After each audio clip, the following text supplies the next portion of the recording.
Dan untuk mengetahui kondisi terkini unjuk rasa mahasiswa di kawasan Jalan Mh Tamrin, kita sudah terhubung dengan jurnalis Kompas TV, ada Renata Pangalo dan juru kamera Roy Ilman.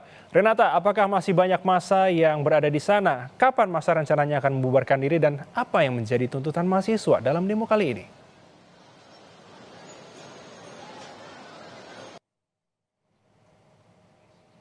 Juga saudara, kami masih terus memantau situasi terkini di Jalan Sudi Demonstrasi dan juru kamera Kompas TV Roy Ilman akan memperlihatkan kepada Anda saudara, ini merupakan mahasiswa ini sudah mulai membubarkan diri. Jadi tadi kalau yang kami pantau dari pukul 7 memang nampaknya unsur-unsur mahasiswa ini sudah mulai membubarkan diri, berkoordinasi, dan sempat juga kami melihat bagaimana mereka meninggalkan titik Jalan Sudirman ini sambil menyanyikan lagu-lagu nasional, lagu kebangsaan, dan sesekali juga sempat menyerukan beragam yel-yel. Tapi pada intinya memang kita ketahui bahwa aksi demonstrasi pada hari ini yang digelar oleh unsur mahasiswa ini titik tekannya ada pada perbaikan ekonomi. Kalau yang kami terima memang ada 5 tuntutan yang sudah disuarakan oleh mahasiswa. Yang pertama adalah menghentikan pemborosan anggaran pendapatan dan belanja negara, kemudian menurunkan harga kebutuhan pokok dan bahan bakar minyak. Yang ketiga, menghentikan program makan bersih gratis dan pembangunan koperasi desa Merah Putih. Yang keempat, menghentikan militerisme di ranah sipil. Dan yang kelima, mendesak Presiden Prabowo Subianto mengakui kesalahan pemerintah dan berhenti mengelak. Mungkin Anda bertanya-tanya mengapa kemudian titiknya berada di sini untuk demonstrasi. Sementara kalau yang kita ketahui memang sebelumnya unsur mahasiswa sudah menyampaikan bahwa titik demonstrasi akan berlangsung di Bundaran HI. Jadi kalau yang kita runutkan, dari pagi memang sekitar pukul 10, unsur mahasiswa khususnya dari BEM Universitas Indonesia itu sudah berkumpul di kampus dan berkoordinasi bersama-sama untuk kemudian bergerak ke arah Bundaran HI. Namun ketika di perjalanan memang dari unsur mahasiswa ini mendapatkan pencegatan begitu ya, penghadangan yang disampaikan oleh mahasiswa, oleh kepolisian saat bergerak menuju ke Bundaran HI.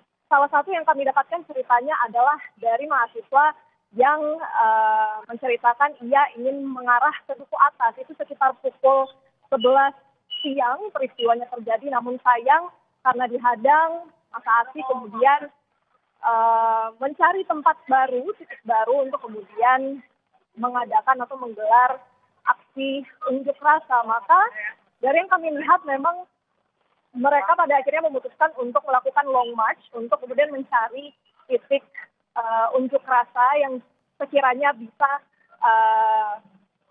digunakan begitu oleh unsur mahasiswa. Kalau yang kami lihat atau dengar memang ceritanya mereka sangat menyayangkan karena dari pihak mahasiswa ini mengklaim bahwa sudah menyampaikan pemberitahuan sebelumnya bahwa akan melaksanakan unjuk rasa. Namun tadi sekitar pukul 5 sore kita juga mendengarkan bagaimana versi dari kepolisian yang mengatakan bahwa sayangnya dari unsur mahasiswa ini belum memberikan pemberitahuan secara tertulis, surat tertulis mengatakan bahwa demonstrasi ini akan diselenggarakan di Bundaran HI. Jadi sebagai awak media juga kami ingin menggali dari kedua sisi ini bagaimana kemudian perbedaan keterangan yang ada di sini. Nah, memang kenapa kemudian titik yang ditawarkan oleh kepolisian itu DPR ataupun patung kuda ini tidak disanggupi oleh unsur mahasiswa. Yang diceritakan oleh salah satu mahasiswa yang sempat saya mengobrol dari BEM Universitas Indonesia merasa bahwa ketika demonstrasi ini dilaksanakan di gedung parlemen, rasanya seperti bersifat prosedural saja. Akan ada audiensi yang dijanjikan dari pihak kepolisian, akan ada unsur pemerintahan yang akan datang, namun rasa-rasanya tidak menjawab secara terang benderang tuntutan yang mereka katakan. Oleh karena itu mereka ingin memilih tempat yang sekiranya lebih berbeda dari sebelumnya dengan harapan bahwa hasilnya juga akan berbeda. Kira-kira begitu Elgin yang bisa kami sampaikan dari titik Jalan Sudirman.